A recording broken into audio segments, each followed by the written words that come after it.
Hello my reptilian friends, it's me Azalea, and today we're continuing with some more Her Love Like Poison. So, I figured out when I'm going to be doing uploads. It's going to be 3 times a week for visual novel stuff. Not sure if I'll keep that for other forms of reading, if I do any other forms of reading, but we'll figure it out as we get there. Anyway, now we'll be carrying on. Last time we were here, we have Ethel Briggs, who very much doesn't have a lot of confidence in herself, and definitely hasn't had the best past relationship, but he's trying. And here we are, in the middle of the night, in a random church that should have been closed, and a random girl just in the church. Okay, let's get started. There was a girl standing in the chancel, framed by the stained glass window. Ethel couldn't see the girl's face, but she could see how slender her waist was, how shapely her calves. The girl wasn't dressed for a downpour. She wasn't dressed for a British winter in general, the rain notwithstanding. The girl's clothes were simple, a summer dress cinched in at the back with a ribbon. Her legs were bare. She wore no leggings, nor any tights. Didn't even look like she was wearing socks. Instead, she wore a pair of sandals which had the slightest suggestion of a heel. The back of the girl's feet were exposed, feet which were arched and raised a couple of centimeters above the floor.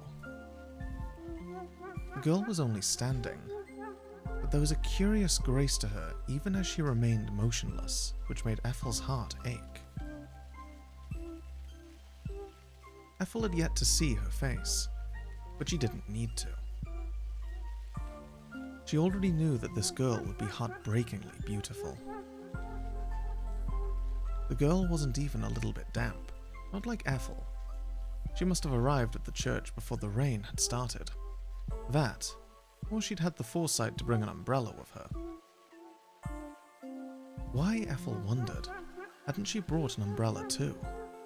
She could have ducked back inside after Mr. Brown had warned her about the rain to retrieve one. Wouldn't that have been the sensible thing to do? Ethel hadn't wanted to do the sensible thing, however. She hadn't wanted to listen to Mr. Brown. Mr. Brown had been her teacher once, and she had wanted to prove to herself she wasn't a child anymore, that she no longer had to take his advice. How very wrong she was. Once more, her mother's cheerful castigations returned to Ethel. Oh, well, suit yourself. You are being daft though, Effie. Why was it that all the adults in her life seemed to know better than she did? Lauren had never been to university, and neither had Jude, but they were far more sensible. Maybe it was because, no matter what Ethel liked to tell herself, she wasn't a real adult herself.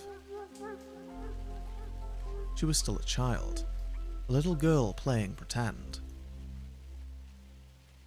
But there was little sense standing there sadly, smelling of petrichor, slowly dribbling rainwater all over the uneven stone floor.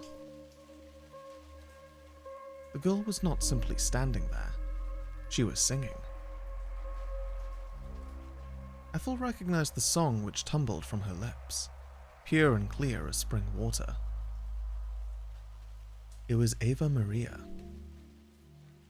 Ethel stood there, stunned into silence. The more the girl sang, the less the rest of the world seemed to matter. The steady pitter-patter of the rain fell away. It simply ceased to exist. For several moments, it was just Ethel and the girl's lovely, lyrical voice. Ethel stood there dumbly, letting the girl's voice wash over her when... My, what do we have here? Oh. Ethel jumped as the girl turned about, her bobbed hair fluttering. The girl was standing in such a way that the stained glass window at the back of the church framed her face perfectly. The positioning of it was so perfect, in fact. It looked like a shot from a movie. The girl, a trained actress, told precisely where to stand. The moonlight, which shone through the window, backlit the girl's short hair so it glowed, just like a dark inverted halo. The girl didn't look like any of the angels Ethel had seen pictured before, however. Not the romantic sort with golden locks and baby blues, nor the biblically accurate ones made of flickering flames with hundreds of vast, staring eyes.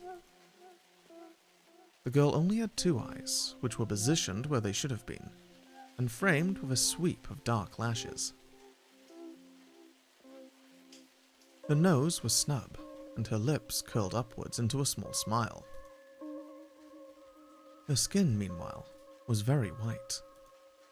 She didn't have wings, and neither did she wear a robe, though her pale green dress looked almost angelic.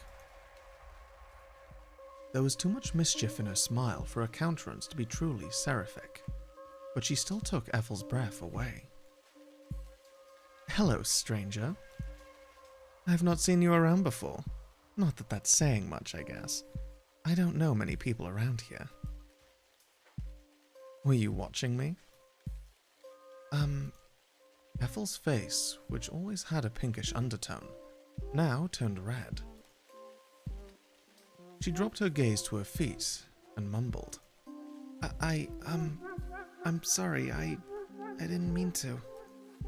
"So, you were watching me?"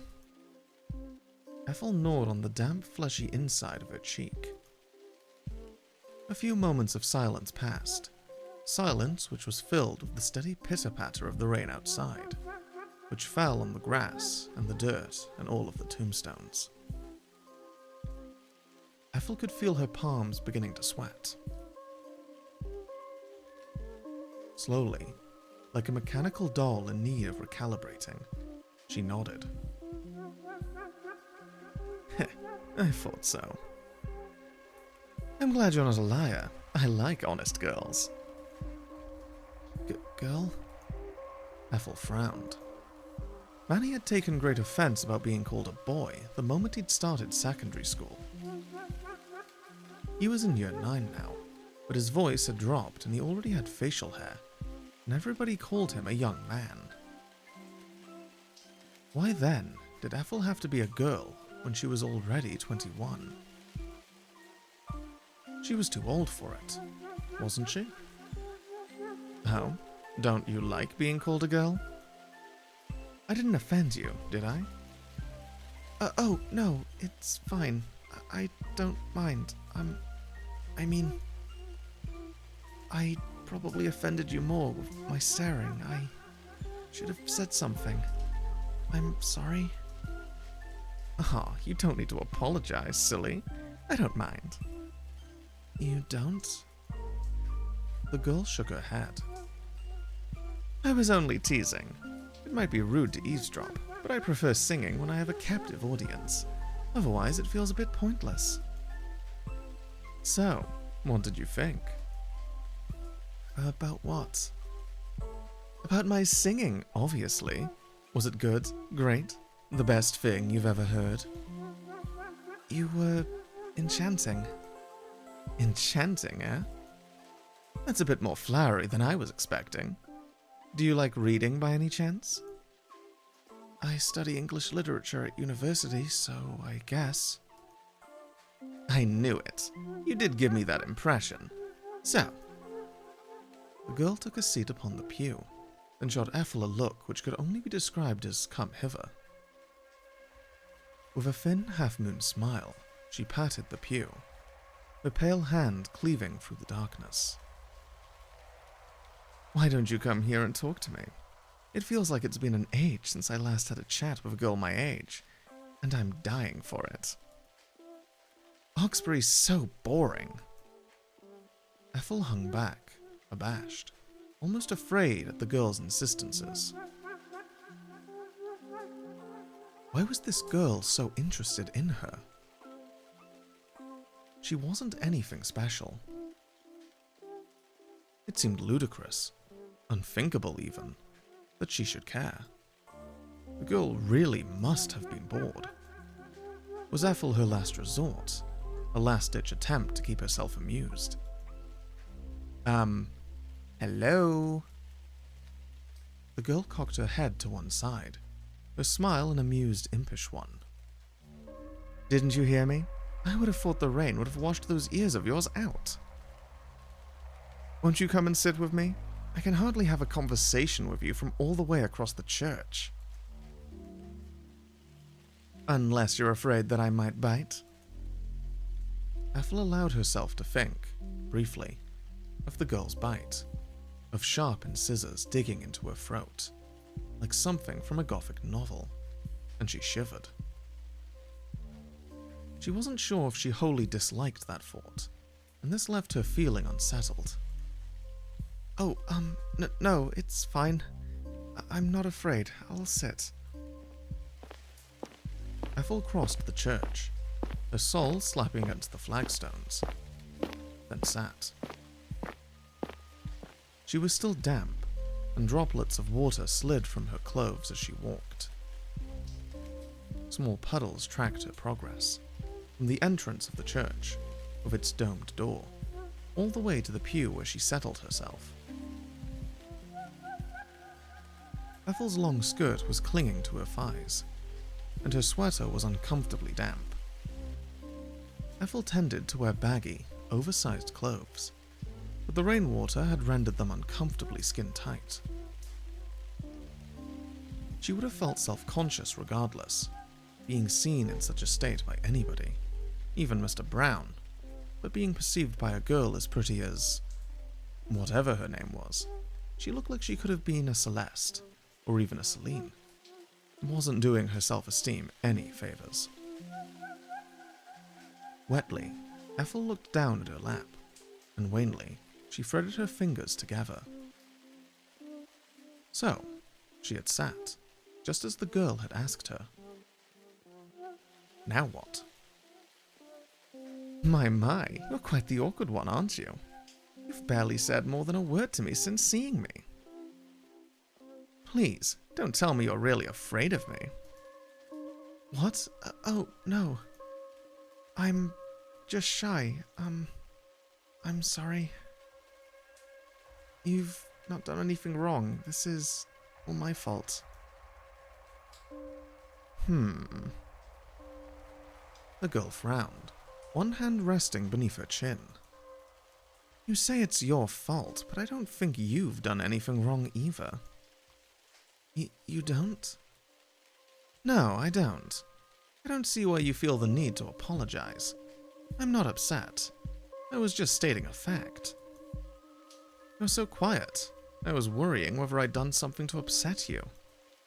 But I guess this is just the way you are. I've never been very good at small talk. I never really know what to say, so, I'm sorry. I must be so boring. Now, I'll be the judge of that. I've not known you long enough to find you boring, and I wouldn't have started talking to you in the first place if you hadn't piqued my interest. You don't think I'm a poor judge of character, do you? In this case, maybe she was, but Ethel was so afraid of offending the girl, even inadvertently, she hastily said, I don't think so, but it's hard to say. I mean, I don't know you very well. You raise a good point. We are strangers, and this has been a pretty strange meeting. I wouldn't be surprised if you're wondering who this crazy girl is, who's been singing by herself in the church at night. I must seem like a total nutter. I don't know if I'd say that. You probably wouldn't, no. I think you're too considerate. I wouldn't be surprised if that's what you're thinking, though. Well, go on, you can be honest with me. You must think I'm balmy. I don't know if I'd call you that. But this is a bit strange, I suppose. Oh, come on, you're being too generous. I know I'm more than a bit strange. Your hobbies might be a bit unusual, I guess. Again with the tact. You'd make a good politician.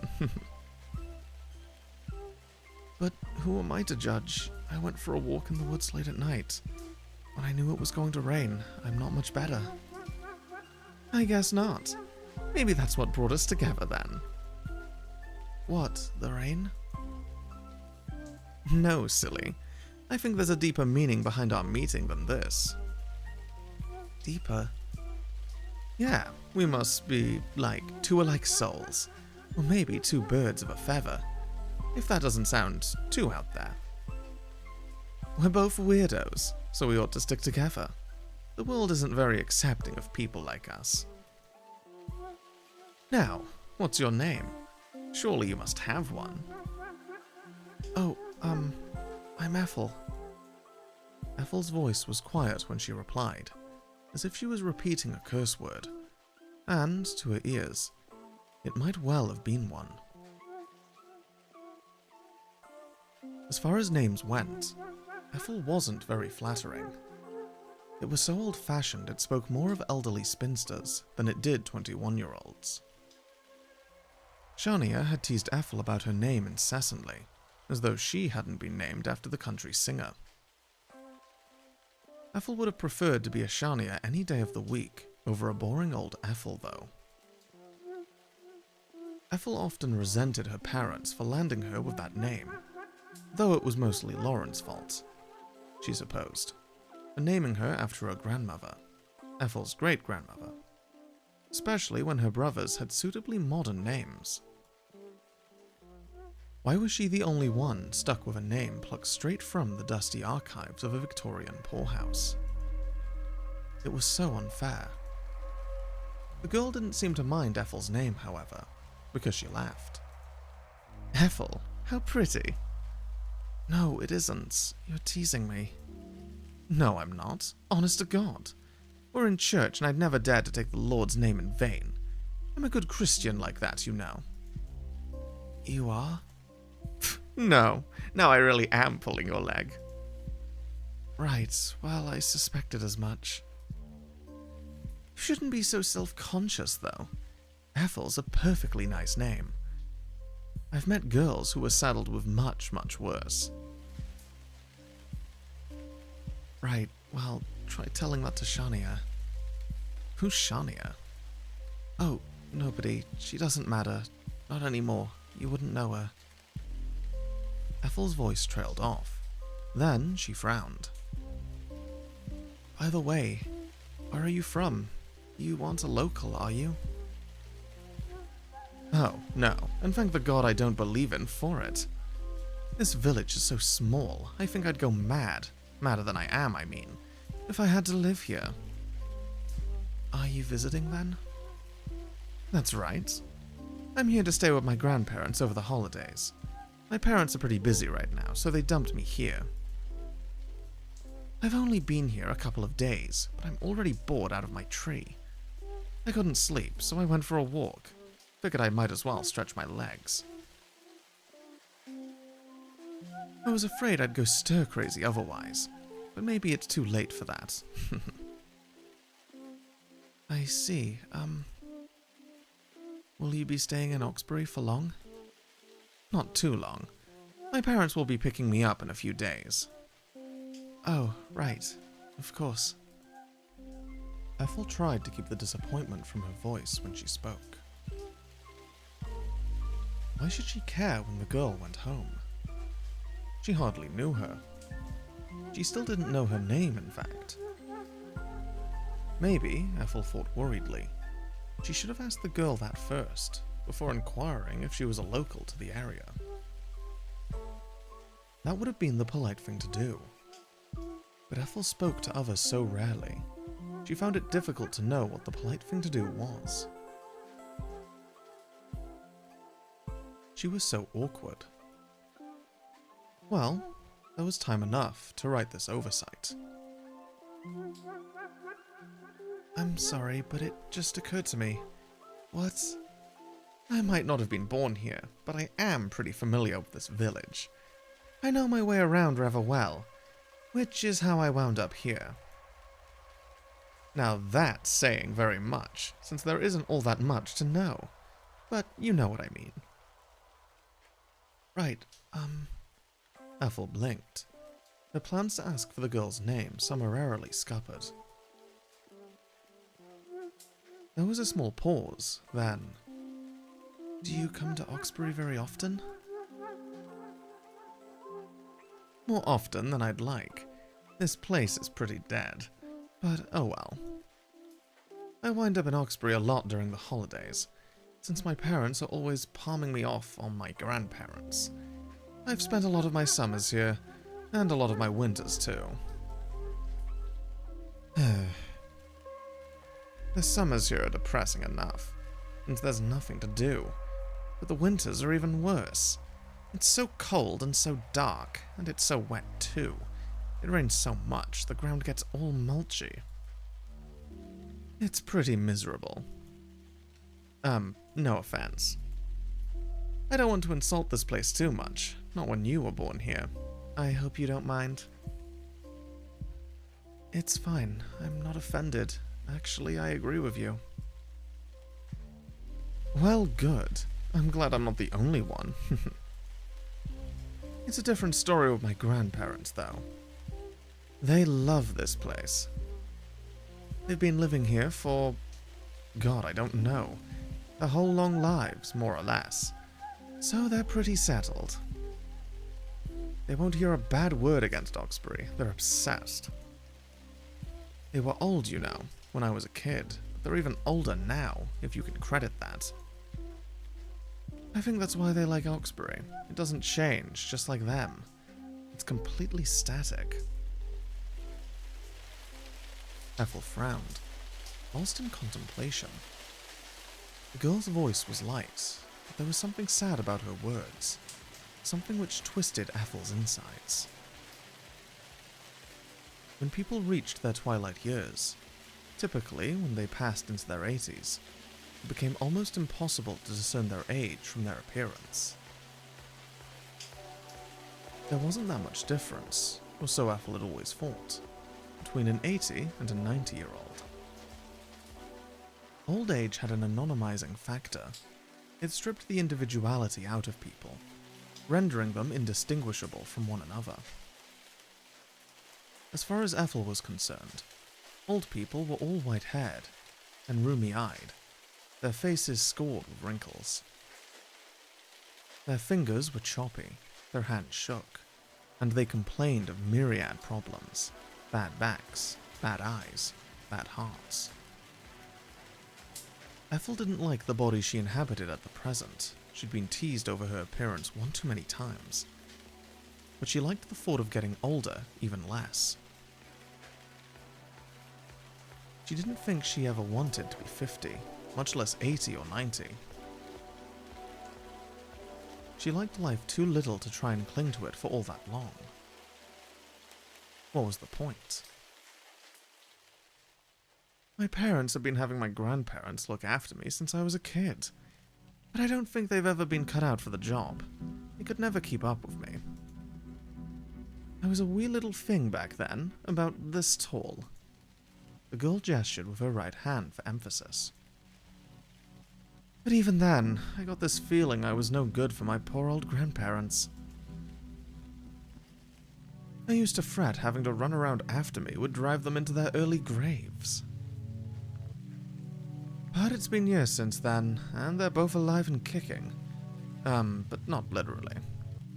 They're so old, I don't think they'd be capable of it.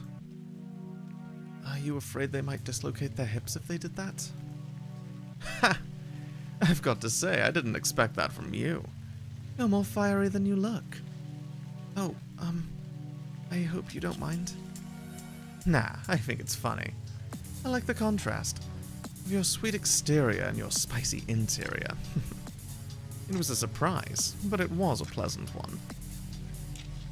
I don't know if I'm particularly spicy, but thank you. You're welcome. I hope you're not getting the wrong idea, though. I know I'm being mean about my grandparents, but I do love them. They're the only grandparents I have, and I owe them a lot. They're dear to me, but I've had to spend a lot of time with them in this poky little village, and it does get stifling. Someday, I'd like to take off, see a bit more of the world. It's all very constricting. What about your parents? Where do they live? Oh, some tiny town not too far away from here. And have they never taken you on holiday with them before? They've never bothered. Wherever they go, I've always been dumped here with my old folks. And let me tell you, they really are old. I'm not even sure if they're pushing 90, or maybe even 100. 100?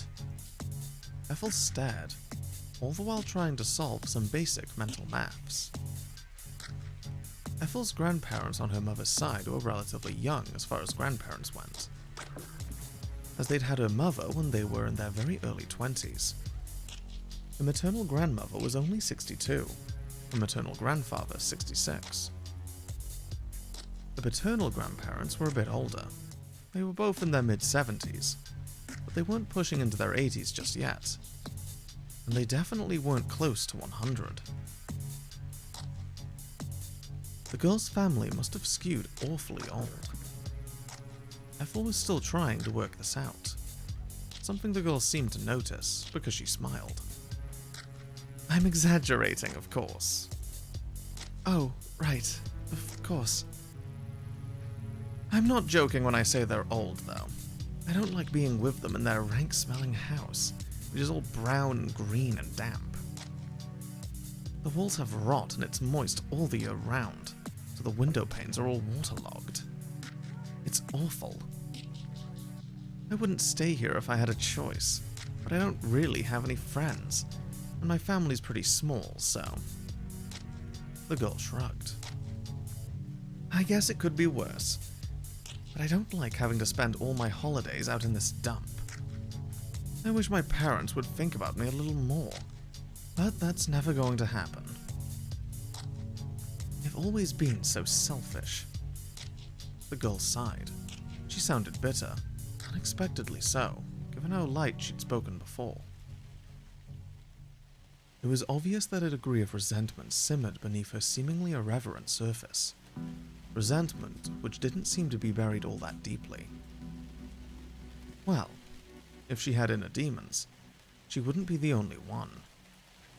She was only human. Oh, the girl suddenly gasped, wide-eyed, as she stared at Ethel. Where are my manners? I've spent all this time talking about myself, but I've not asked about you. You were born in Oxbury, weren't you? Oh, yes, that's right. And you still live here, I'm guessing? With my parents and my two brothers, yeah, Rowan and Manny. Ah, I see. I don't have any siblings myself, no sisters or brothers. I've always wondered what it would be like, though. It's alright, I guess. You don't sound too sure. Well, it's hard for me to say what it's like. I've had brothers for most of my life. Rowan was born when I was 4, and Manny when I was 7, so I can't really remember what life was like before they arrived. I see. That sounds kind of nice. If I had a sibling or two to keep me company, maybe spending all this time with my grandparents wouldn't have been so bad. But who knows? Maybe they just annoy me. I don't know if I'd like to share my stuff with them either. I can be pretty selfish. The girl's eyes glinted when she said this, with a spark of mischief which made Ethel's skin prickle. There was something a little unsettling about the way she looked at Ethel. Her eyes were intense, as though she meant to devour Ethel from tip to toe. But surely that was nothing more than a fancy. So, where is your family right now, Ethel? Are they back home, waiting for you? I hope that they're not worried about you. It is pretty late. I wouldn't want to make them anxious. Oh, no. It's fine. They won't be waiting. I mean, They're not even at home. They've gone to Australia. Australia? That's so far away! I've never been before. But is it true that their seasons are all mixed up compared to ours? They're reversed, yeah. Their winter is like our summer. It's something to do with the hemispheres. Crazy. I'm so used to wet, damp old Oxbury. I think that would take some getting used to. That's what I thought too. I was worried going there would throw me off. Especially when it's been so cold here. Is that why you didn't want to go then? Did you turn down their invitation? Or did they not invite you? They did, yeah. My ticket was booked and everything. Mom had been planning it for a few months, ever since April this year, actually. She was pretty insistent that I accompany her.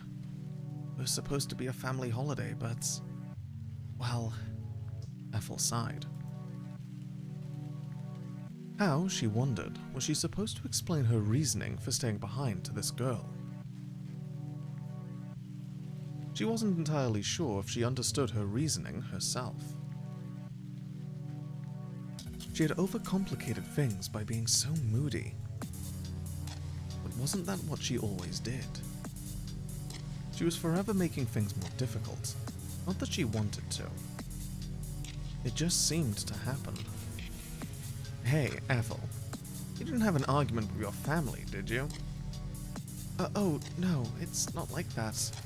We're fine, really. Everything's fine. Then why didn't you want to go? I'd leave England at the drop of a hat if I could. It's so wet and cold and... ugh. I can't stand it here. It's so gloomy. Australia sounds so much nicer.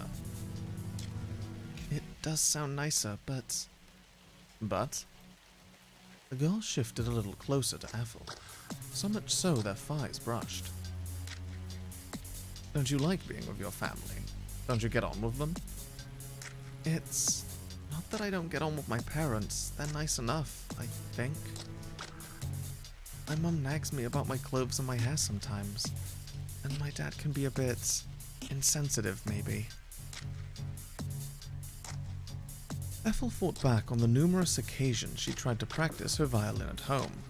Occasions which had been swiftly terminated by her dad telling her to put a cork in it, because he was trying to watch the telly. But they're not bad parents, they're not abusive. Other people have it much worse. It'd be unfair of me to complain. And yet, despite that, you still didn't want to go on holiday with them. It's not like that. What is it like then? It's my fault, really. They've not done anything wrong, it's all me.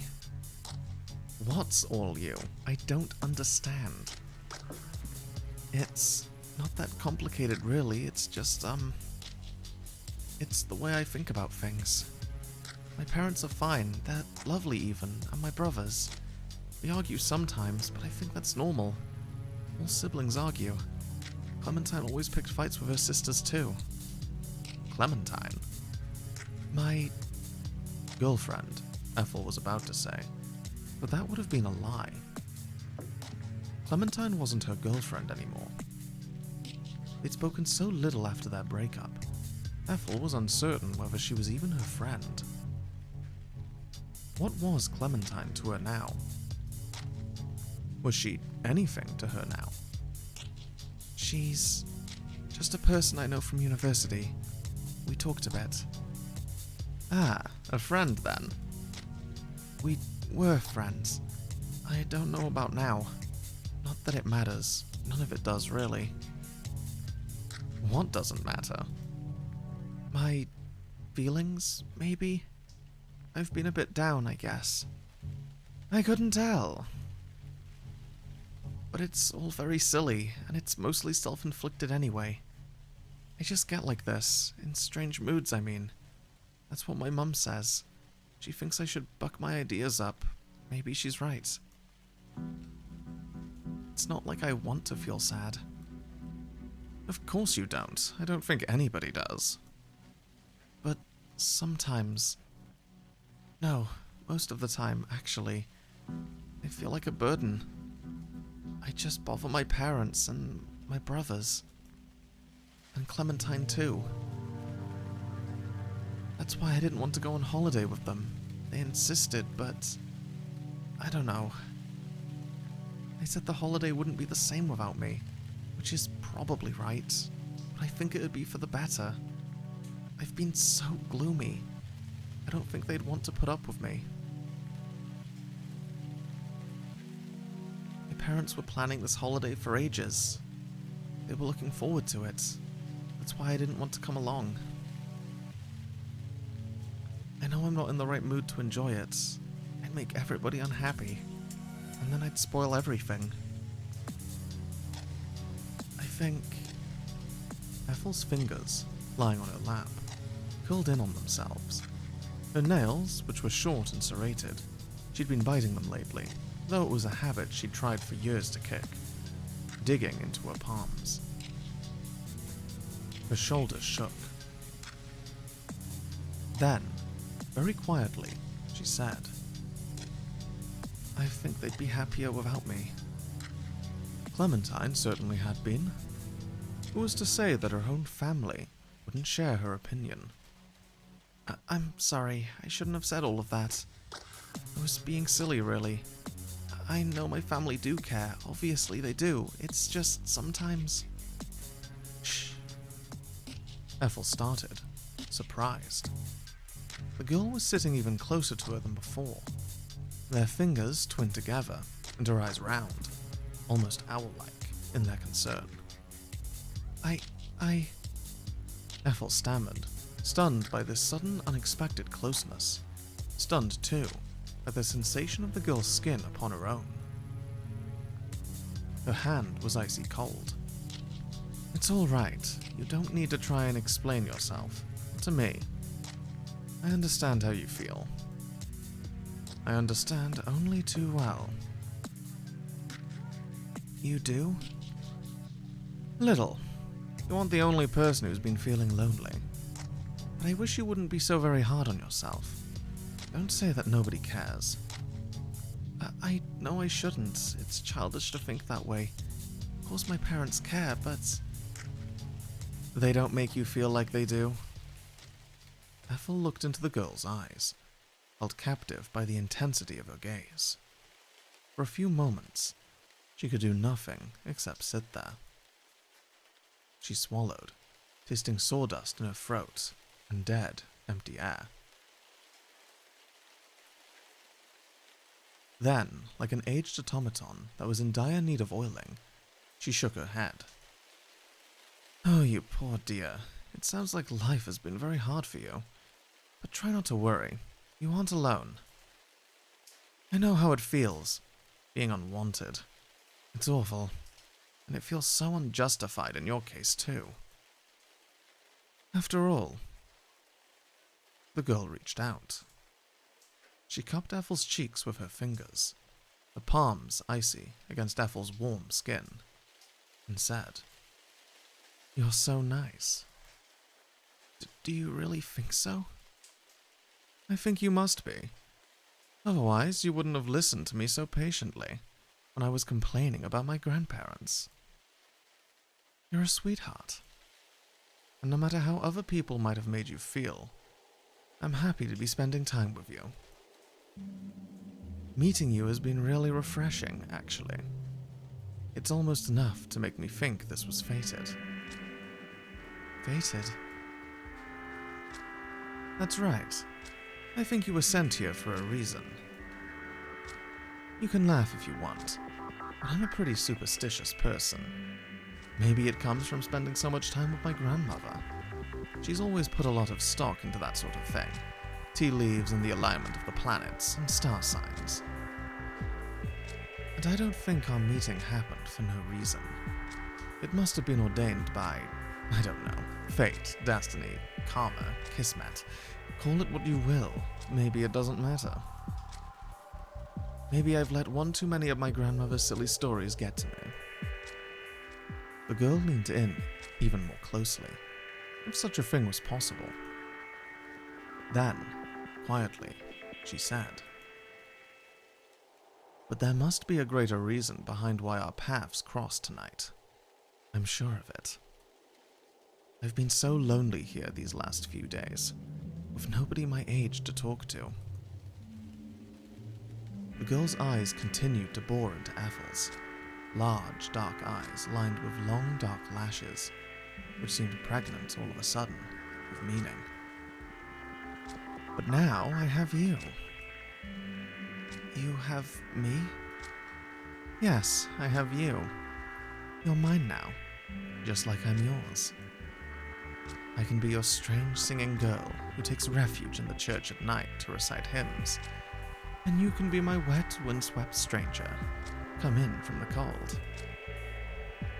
I'll wait for you tomorrow night, too, in this church, and we can have another wonderful tryst inside this crooked old building. How does that sound? Don't you think it's romantic? It's just like something from a fairy tale. Ethel thought of this. The girl's icy fingers. Why were they so cold? Upon her own. And as she did, she felt herself blush. It wasn't a very pretty blush, of course. Ethel wasn't very pretty in general. Her blushes, when they came, were uncomfortably intense, red and blotchy, and not so very dissimilar from acne. She wasn't attractive. Ethel knew she wasn't attractive, but she wondered, in that quiet, understated moment in the church, whether she was pretty to the dark-haired girl who cupped her cheeks. If this is a fairy tale, then would this have a happy ending? Well now, that depends. On whether you come back, of course. I'll be waiting here, so don't be a stranger. Stop on by. If you don't, I think we'll both regret it. I mean, impishly, the girl smiled. Then, I won't be able to do this.